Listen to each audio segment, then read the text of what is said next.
Tiger बिबारा बारस्राना गोसोखौ आंनि बारफ्रुना गोसोआ आंनि जावलिया जाबाय दा ओइ सना जावलिया जाबाय दा लोगोफोर दिनैनि बे गुबुन मोनसे गोदान आपडेट भिडिअहाय नोंथांमोन गासैखौबो बरायहरनाय थालाय बायदि नोंथांमोननिसिम आसा खालामो भिडिअखौ जागायनायनिफ्राय जोबजासिम नायलांगोन होननानै एक्चुअली नोंथांमोनाथ' भिडिअनि टाइटेल आरो थाम्बनेइल नायनानै आरो ससे इन्ट्र'खौ नायनानै एसेब्लाबो हमना खादोंआनो जानांगौ दे लोगोफोर। लोगोफोर आं दिनैहाय बिबेक गयारि आरो पुजा मुसाहारि बिथांमोननि फैनो गोनां मोनसे मिउजिक भिडिअनि सायावहाय आपडेटखौ लानानै फैदों दे लोगोफोर। लोगोफोर बे गोदानै फैनो गोनां मोनसे मिउजिक भिडिअनि टाइटेलानो जाहैबाय टाइगार बिबार दै आरो बे मिउजिक भिडिअखौहाय जोङो KBR फिल्म प्रोडक्शननि गेजेरजोंहाय नुनो मोनगोन दे लोगोफोर।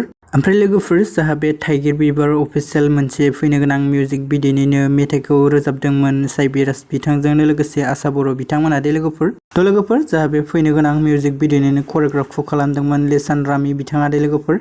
लोगोफोर बिदिब्ला दिनैनि शर्ट आपडेट भिडिअआ बेखिनियानोमोन दे लोगोफोर। आसा खालामो नोंथांमोना भिडिअखौ नायनानै मोजां मोनदों। भिडिअखौ जुदि नायनानै मोजां मोनदोंब्ला अननानै खनसे भिडिअखौ लाइक खालामनानै होबानो जाबाय दे लोगोफोर। आरो सोरबाफोर जुदि चेनेलाव भिडिअखौ गोदानै नायगासिनो दङब्ला नोंथांमोना चेनेलखौबो साबस्क्राइब खालामनानै लादो